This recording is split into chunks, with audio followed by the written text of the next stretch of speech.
Well, I was one of those first generations of kids to grow up in front of a TV set. And the things that really attracted me were science fiction and fantasy and horror films.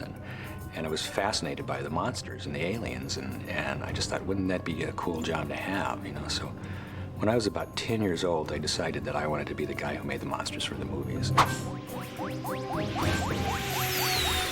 Designing aliens for Men in Black, you do a different thing than you would if you were designing aliens for Alien, for example. Due to asteroid turbulence.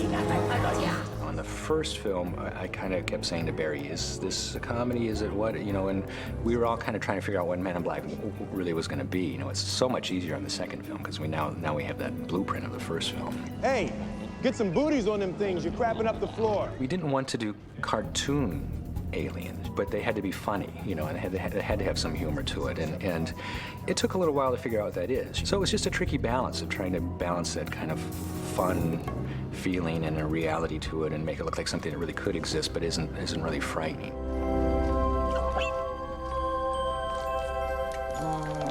First of all, we get a script, which at least gets you starting to think about. You kind of know that you need these certain characters in certain places. I usually do most of my designs now on a computer.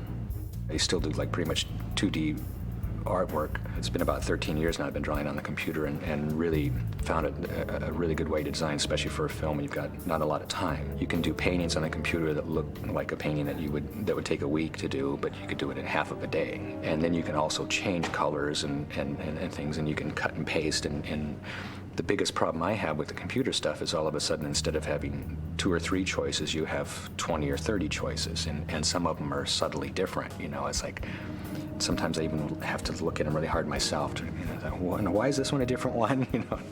But I start with that, and I also have a team of people that I work with that are designers that some still use pencil and paper and some do maquettes.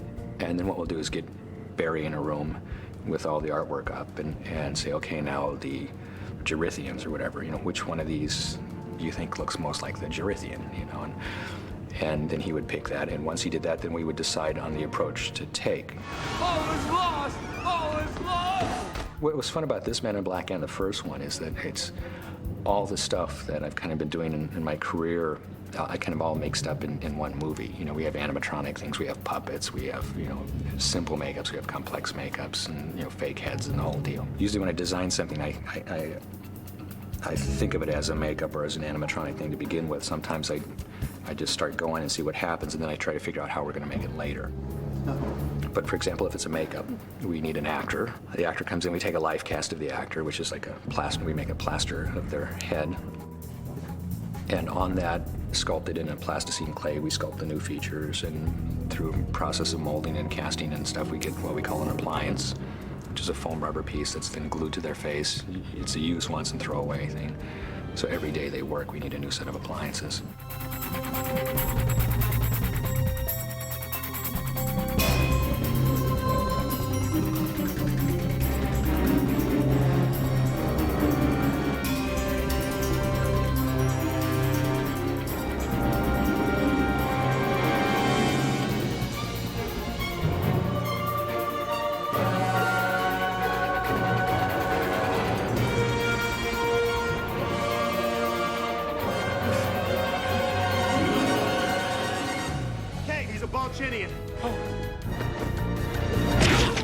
It's amazing what actors can bring to something. A number of the people who play aliens are people that I'd worked with before that I knew could wear the makeup and deal with it and actually could bring something to it as well. There's 2 aliens that are these bird people. There's a male and female bird. And this is something that I actually designed something like 30 years ago. I did some drawings, at least something similar. And I thought it'd be cool to do this bird kind of person. And I worked with 2 actors on The Grinch who had really nice, long, thin necks, and I thought they'd be great for that bird makeup if I ever do it.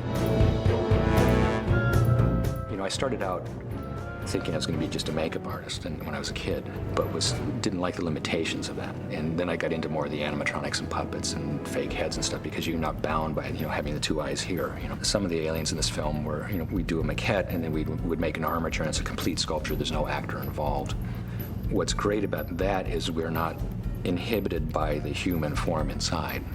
We can give it as many arms or as many legs or whatever as we want and stretch things out. For example, there's one alien we called Flapjack that has this kind of long, weird neck and big, weird stalks that kind of come out of his head, and he was completely animatronic. Big sculpture, again, make molds, make foam rubber skins, but then the whole inside of it is a big machine. We have a big machine shop, and we had a lot of mechanical people on Men in Black that were making mechanisms for this. We had one guy that was called Shark Man, who had like this shark-like head. It was still a guy in a suit, basically, with glove hands on that we made, and an animatronic mask that was full of servo motors that worked. Welcome to planet Earth. In your case, there are some rules and regulations. When I did the first Star Wars and did a lot of the aliens in the cantina scene, we hadn't seen a lot of stuff like that, where there's a whole bunch of aliens in one little deal. But ever since then, there's so many Star Trek TV series and movies that, and you know, Babylon 5s and all these things where they have people in makeups, and I said, it's going to be hard to do something that hasn't been done 1,000 times already. You know, at one point in my career that was much easier, but so many things, and I have people that I've taught who have taught people, and they all kind of are doing things the way I would have done it, you know, and I've seen makeups that look like I designed it that somebody else did that I once trained, you know. So it's going to be hard, you know, and I think we actually have some of this that are kind of unique looking. You don't look too good. And you look like crap. I take that back. He looked like crap. In the old days, I would do everything myself, basically, because there wasn't anybody else that was as good as I was. I did my first, God, I don't know how many films. Living in my parents' house, and my bedroom was my makeup lab. Earlier in my career, when the job started getting bigger, I had more of a crew, and I just knew that the job was too big. I couldn't do it myself, so I had to give it up to somebody. It was a hard adjustment to get used to having other people doing the work for you. Now, I just love the fact that I can hire people that are better than I am at things to make my work even better. We had quite a few people here because of the time frame. I think it was close to 100 people during pre-production at one point. And I've got a whole assortment of incredibly talented and really nice people. You know, I've a lot of great sculptors and great mold makers. I mean, you need so many different people to do this kind of stuff. You know, and every step is very, very important. Foam rubber technicians. Roland Blancafleur, who's my foam guy, is amazing. He makes the rubber like nobody else. Mechanical guys that do the mechanisms. We have people that do costume parts, and people like, one of the kind of thankless jobs are like the seam cleaners. The pieces, when they come out of a mold, have a seam on them, and the seam destroys the reality when you see an alien with a big seam running down it. So there are people who basically spend their day in the dark. We have a dark part of the shop that we keep dark, and they just have like one light source so you can see the seam better, and they cut it off and fill it in, and it takes days to do this. I kind of really try to find people that are not only really good at what they do, but really have a love for what they do.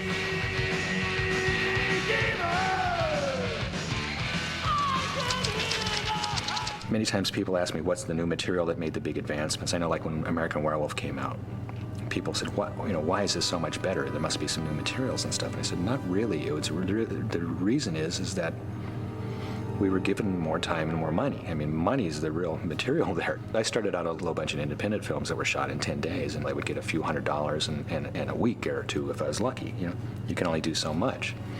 But films like The Exorcist, like Star Wars, and these kind of films, when they started becoming blockbusters, and they started finding out that if they gave somebody like me a little more time and a little more money, everybody's life would be easier and it would work better and the stuff was cooler.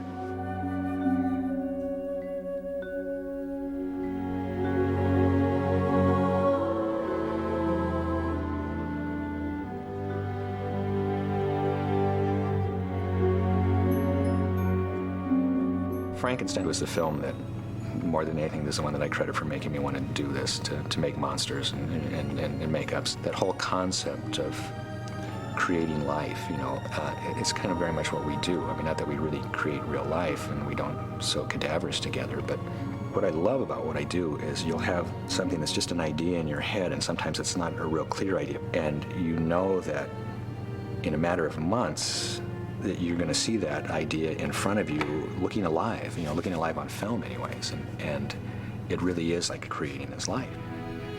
It's such a cool thing, to know that what you're doing, is going to look like a living, breathing creature.